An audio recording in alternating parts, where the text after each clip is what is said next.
बहुत से मुस्लिम मौलानाओं को मैं सुनता रहता हूँ। उन लोगों के जो सवाल होते हैं सनातन धर्म पर, या किस तरीके से सनातन धर्म को ट्रोल करते हैं, मैं उनके जवाब देने के हेतु से मैं जितना मैं समझता हूँ या जितना मैंने अब तक सीखा है उसका उत्तर देने का प्रयास करूँगा। क्योंकि इस्लाम और हिंदू धर्म का जब कंपैरिजन होता है कि हम भरोसा किस पर करें, ईश्वर एक है, उस पर इस दुनिया के सभी लोग सहमत नहीं, लेकिन मजबूरी है, दूसरा ईश्वर सिद्ध नहीं कर सकते। ईश्वर एक ही है, इसलिए सहमत होना पड़ता है। वरना अपना अपना मत चलाने वाले लोग अपना अपना ईश्वर भी बना के बैठे हैं, वो कहते हैं ईश्वर एक। जैसे दुनिया बनी लाखों साल पहले बनी, करोड़ों साल से चल रही, वैसे सनातन धर्म में तो उसकी एग्जैक्ट संख्या भी है, 1,96,08,53,124वां वर्ष चल रहा है। लेकिन इस तरीके की संख्या ईसाई मुसलमानों के पास नहीं है। सनातन धर्म जब से चला उसका एक मंत्र आता है, ओम तत्सत ब्राह्मणो दिवसे। उसमें एक पूरा, जब हमारे घर पे कोई पूजा होती है या कोई अनुष्ठान होता है तो मंत्र पढ़ते हैं संवत्सर का, और उसमें सारा डिटेल आता है फिर कि कब से षष्ठी चल रही है, और जिस दिन कार्यक्रम होता है उसमें वो दिन जोड़ते हैं। फिर वो मंत्र हर दिन जोड़ते जाते हैं। अगर पंडित जी ने आज ये मंत्र पढ़ा है तो आज कल पढ़ेंगे तो कल का भी दिन उस मंत्र में ऐड करेंगे, फिर परसों का भी। ऐसे ही जब से सृष्टि चल रही है, वेद को मानने वाले लोग उस मंत्र को निरंतर पढ़ते चले आ रहे हैं। और आज 1,96,08,53,124वां साल चल रहा है। इस सनातन धर्म में कब से सृष्टि चल रही है उसके बारे में ये बताया गया है कि सृष्टि कब से चल रही। अब जैसे हर मत पंथ के पास अपनी अपनी किताबें हैं, सनातन धर्म के पास ईश्वरीय ज्ञान है, किताब है। अन्य लोगों के पास किताबें हैं। सनातन धर्म में वेद ही ईश्वरीय ज्ञान है, लेकिन मुसलमान के पास 4 किताबें का तो नाम है कि हाँ ये 4 उनके जो खुदा या अल्लाह जिसको कहते हैं, उसने 4 बार किताबें भेजी। और कब भेजी? एक 2100 साल पहले आई, एक 2500 साल पहले आई, एक 1400 साल पहले आई, एक 3-3,500 साल पहले आई होगी। जो इस्लाम जिस माहौल में बना, वहाँ यहूदी, ईसाई, ज्यूस, इन्हीं धर्मों के बारे में जानकारी इन लोगों के पास थी। और चलाने वाले लोग ईसा, मूसा, मोहम्मद और याकूब, यूसुफ, और भी उनके बहुत सारे नबी हैं। वैसे कुरान में तो 1,24,000 नबी हैं। सनातन धर्म में कोई नबी या अवतार नहीं है।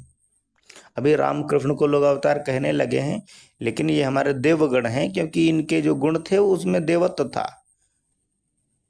लोगों के लिए बहुत गुणकारी थे, समाज के लिए बहुत लाभप्रद थे, तो लोग उनको देवतुल्य मानते थे, क्योंकि इन्होंने अपने कर्मों से लोगों को सुख ही पहुंचाया है। इसलिए जैसे बहुत अच्छा व्यक्ति हो गए, तुम तो एकदम देव मानुष हो, ऐसे ही जो बहुत वीर पराक्रमी लोग होते हैं उन्हें देवता कहा जाता है। सनातन धर्म में कभी कोई नबी नहीं आता है।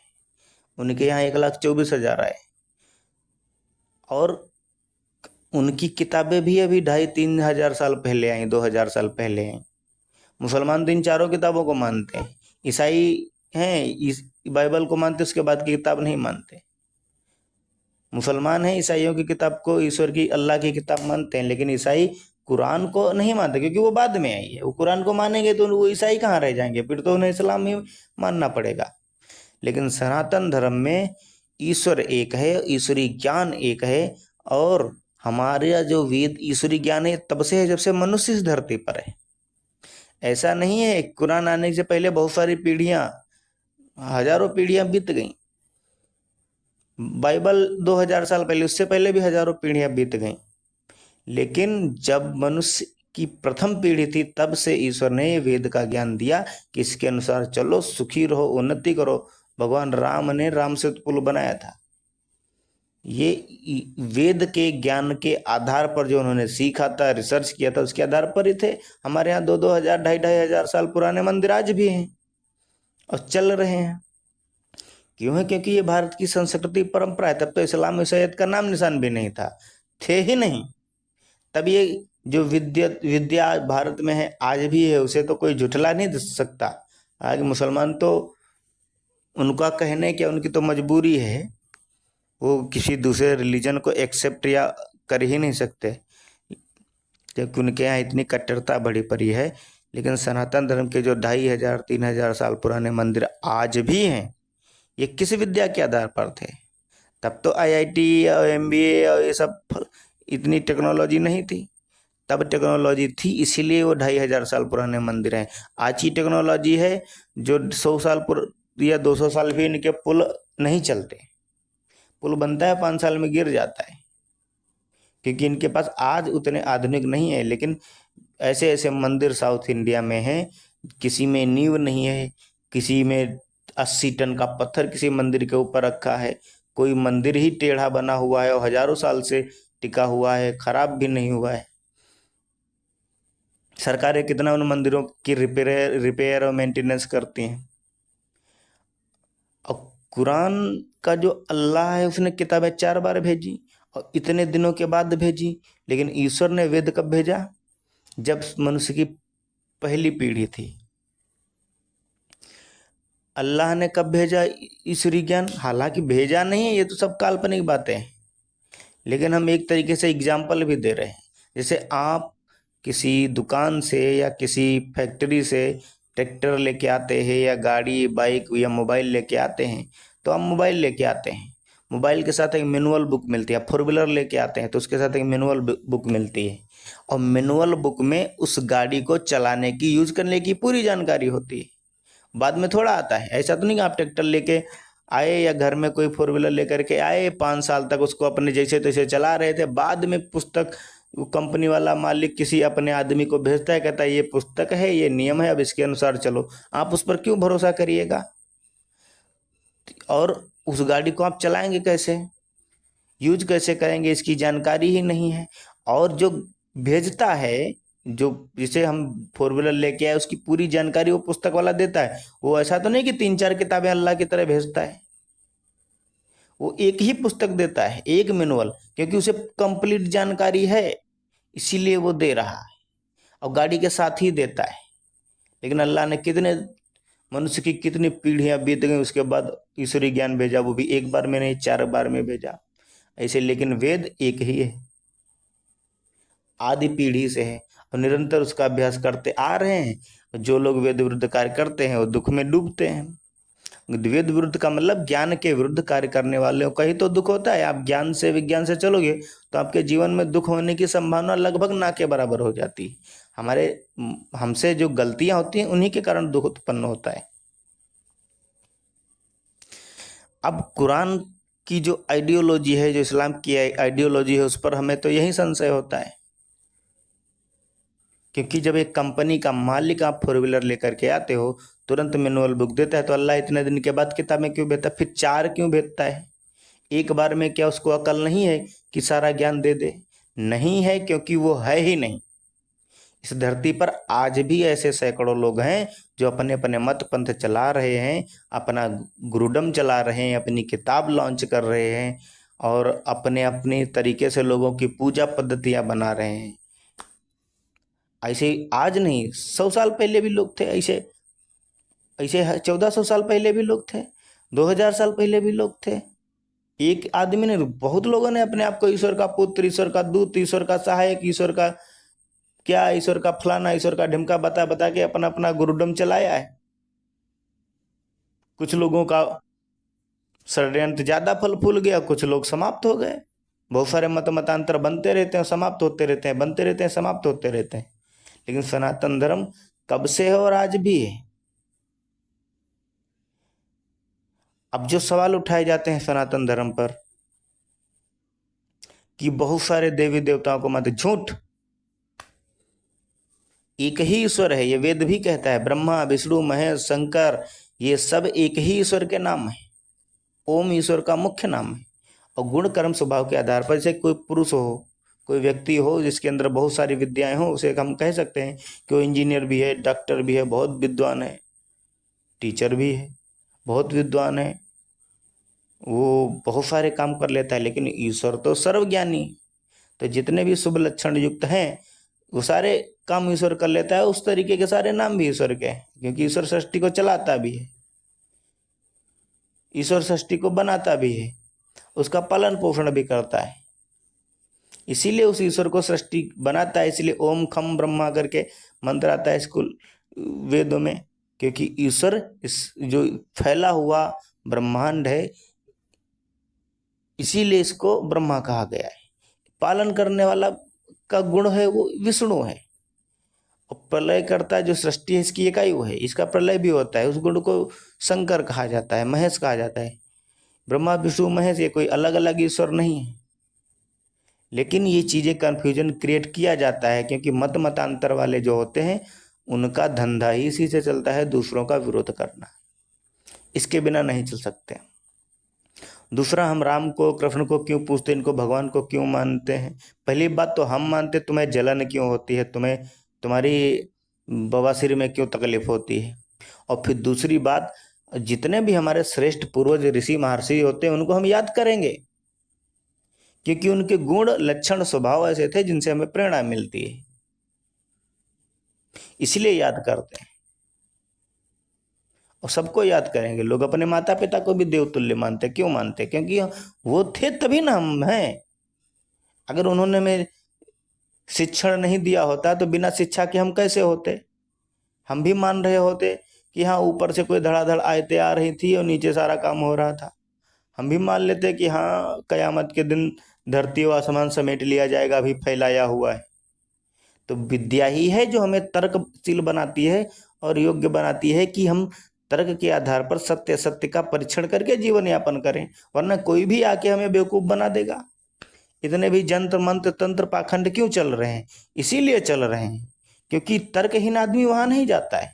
जिसके पास तर्क नहीं है वही अंधविश्वास में फंसता है इनके चक्कर में। तर्कशील आदमी आज भी मेहनत करके कमा के खा के उन्नति करना चाहता है। वो ताबीज गंडा ताबीज या किसी मजार पीर पे जाके मंत्र पुका करके अपनी उन्नति के साधन नहीं ढूंढता है, क्योंकि तर्कशील और मेहनती आदमी वो मानता है कि मेहनत करेंगे तो हमें जरूर मिलेगा। मजारों पे मिलता होता तो ये मजार वाले चंदा क्यों ले रहे होते? वो भी उसी से मांग लेते। यही हाल मंदिरों का है। मंदिर मूर्ति पूजा तो ये जैन और बौद्ध धर्म से सनातन धर्म में आई, इसमें कोई बुराई नहीं, लेकिन इसका कोई फल भी नहीं है।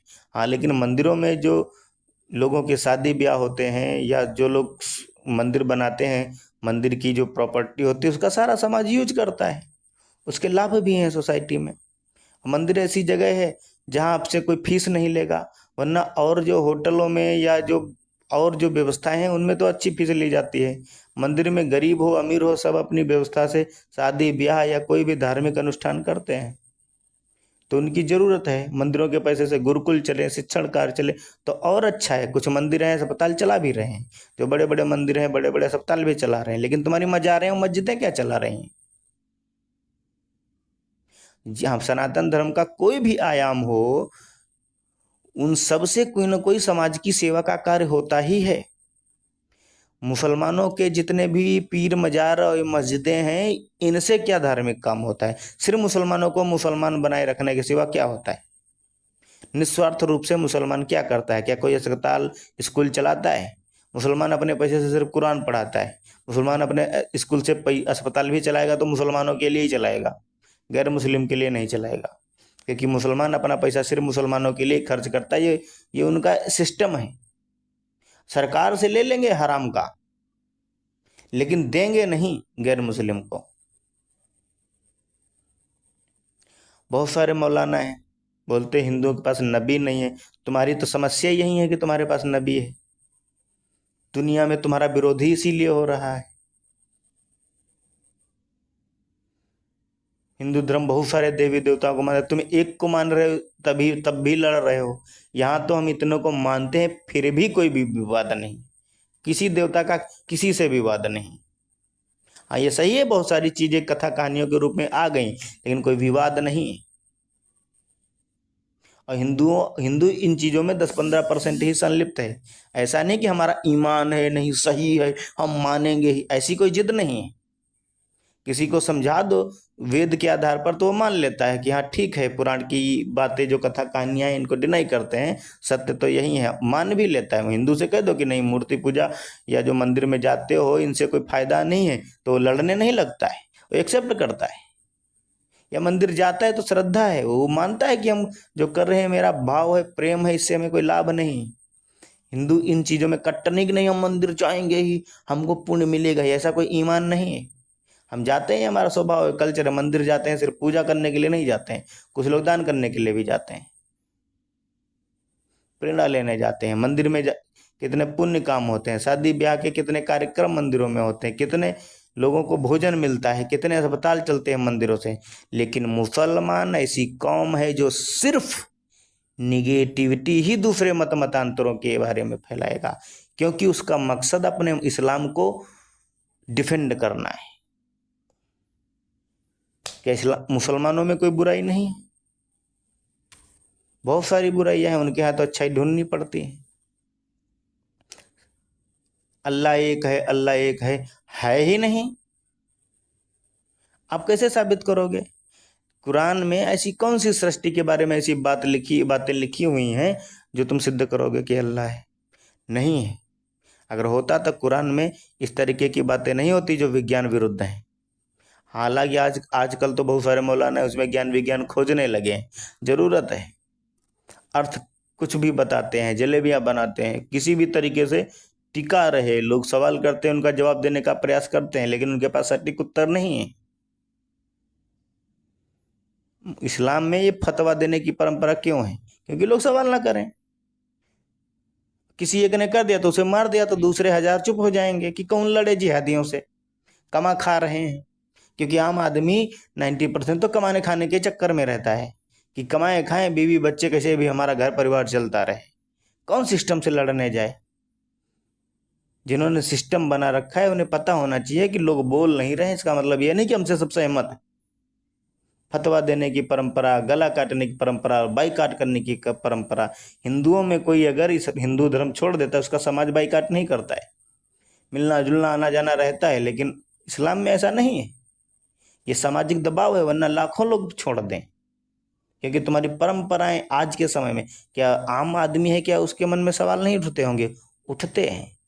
तुम चांस नहीं देते उन्हें आजादी से अपनी बात रखने का, दबाव इतना रहता है।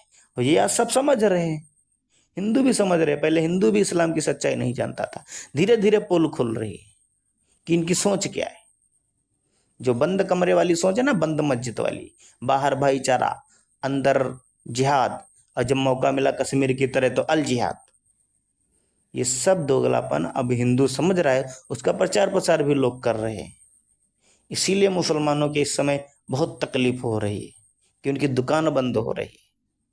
अब तक जो जकात के नाम पे बड़े बड़े मठाधीश बने बैठे हैं, इनको सब्जी और तरकारी बेचनी पड़ेगी कुछ दिनों के बाद, क्योंकि अब ज्यादा दिन ये समाज को बेवकूफ बना करके धंधा नहीं चला सकते। हर बुराई का अंत होता ही है, क्योंकि बुराई का अंत होता ही है, क्योंकि उसमें भी बुराई ही होती है, वो ज्यादा दिन टिक नहीं पाती।